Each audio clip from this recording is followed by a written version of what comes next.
প্রিয় খামারি ভাইয়েরা আসসালামু আলাইকুম। আপনারা দেখছেন থাই পাঙ্গাস মাছের পোনা।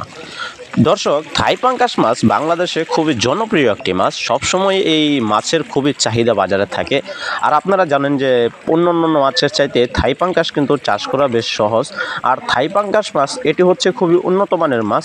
এটি খুবই দ্রুত বর্ধনশীল মাছ, যার কারণে বাংলাদেশের মধ্যে এই বাজারের চাহিদা অনুযায়ী এই থাই পাঙ্গাস মাছ কিন্তু সবসময় পাওয়া যায় এবং দাম কিন্তু সবসময় ভালো থাকে এই থাই পাঙ্গাসের। তাই অল্প খাবারে বেশ অল্প সময়ে অধিক পরিমাণে চাষ করতে পারেন থাই পাঙ্গাস মাছের পোনা। এছাড়াও আমাদের হ্যাচারিতে রয়েছে গ্রাস কাপ মাছ, যে আপনার পুকুরে যে অধিকাংশই ঘাস, তারপরে কচু পাতা এবং কি অন্যান্য যে কলা পাতাগুলো থাকে, ফুলকপি বাঁধাকপি যেগুলো থাকে, এইগুলো কিন্তু বাড়তি হলে এই মাছগুলো কিন্তু খুব সুন্দরভাবে খায়। আপনার পুকুর অধিকাংশই পরিষ্কার রাখবে এই মাছগুলো সেই খাবারগুলো খেয়ে। এই মাছের প্রধান খাবারই হচ্ছে ঘাস, যার কারণে এটা হচ্ছে ঘাস কাপ মাছ। এই মাছটি আপনারা মিশ্র কার্প জাতীয় মাছের সাথে অন্যান্য ক্যাটফিশ জাতীয় মাছের সাথে মিশ্রভাবে দিতে পারেন। আপনাদের পুকুরের অনেক কার্যকরী হিসাবে এই মাছটি কাজ করবে। এবং কি এই মাছটির যে সাইজটি দেখছেন সবসময় এই সাইজ পাবেন না, যা আমাদের কাছে রয়েছে বিভিন্ন সাইজের মাছের পোনা। আমাদের কাছে এখন যে মাছটি দেখতে পাচ্ছেন এটি একদম পরিমাণ মতো রয়েছে। আপনার অনুযায়ী মনে করি এটা রয়েছে 5 ইঞ্চি 4 ইঞ্চি এবং 5 ইঞ্চি 4 ইঞ্চি মাছ আমাদের কাছ থেকে পেয়ে যাবেন।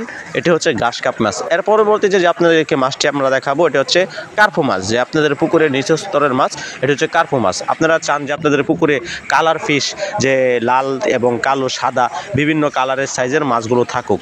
এবং কি আপনারা দেখতে পাচ্ছেন যে আমরা দেখাচ্ছি কার্পো মাছ এবং কি রয়েছে চায়না পুঁটি।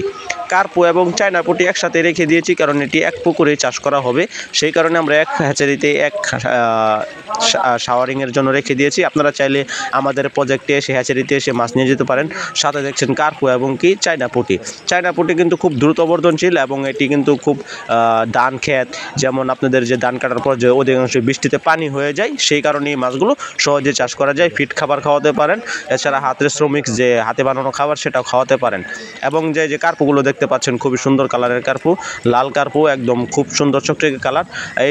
এইগুলোর সাইজ হচ্ছে খুবই ভালো উন্নত মানের বুট মাছ থেকে উৎপাদিত। এবং কি ছোটো থাকতে যে ওয়েটগুলো আপনারা দেখতে পাচ্ছেন কত দ্রুত বর্ধনশীল এই মাছগুলো। আমাদের কাছ থেকে আপনারা এই উন্নত মানের মাছের পোনা সহজে নিতে পারবেন। কার্পু ছাড়াও এছাড়া আমাদের কাছে রয়েছে অন্যান্য ট্যাংরা, গুলশা, পাবদা, শিং, মাগুর, বোয়াল, চিতল, আইর, বিভিন্ন ক্যাটফিশ জাতীয় নদীর জাতের মাছ আমাদের কাছে রয়েছে। এবং আপনারা জানেন যে এই মাছগুলো কিন্তু জাত হচ্ছে বিভিন্ন নদী থেকে এই মাছগুলো সংগ্রহ করে, ডিম সংগ্রহ করে আমরা এই মাছগুলো উৎপাদন করে নার্সিং করে এবং এই মাছ চাষ করি। রয়েছে মনুসেক্স তেলাপিয়া। এই মাছটি অধিকাংশই চাষি ভাইরা চাষ করেছেন এবং চাষ করে বেশ লসের সম্মুখীন হয়ে থাকেন। কিন্তু কেন? এটি হচ্ছে অরিজিনাল মনুসেক্স তেলাপিয়া না হলে চাষ করে সেরকম একটা প্রফিট পাবেন না। যে মাছটি পুকুরে বাচ্চা দিচ্ছে না সেই মাছটি আপনারা চাষ করবেন, সেটা হচ্ছে মনুসেক্স তেলাপিয়া, যেটা তৃতীয় লিঙ্গ কোনো বাচ্চা বা রেণু দেয় না, সেটা হচ্ছে মনুসেক্স তেলাপিয়া। আমাদের সাথে থাকার জন্য ধন্যবাদ।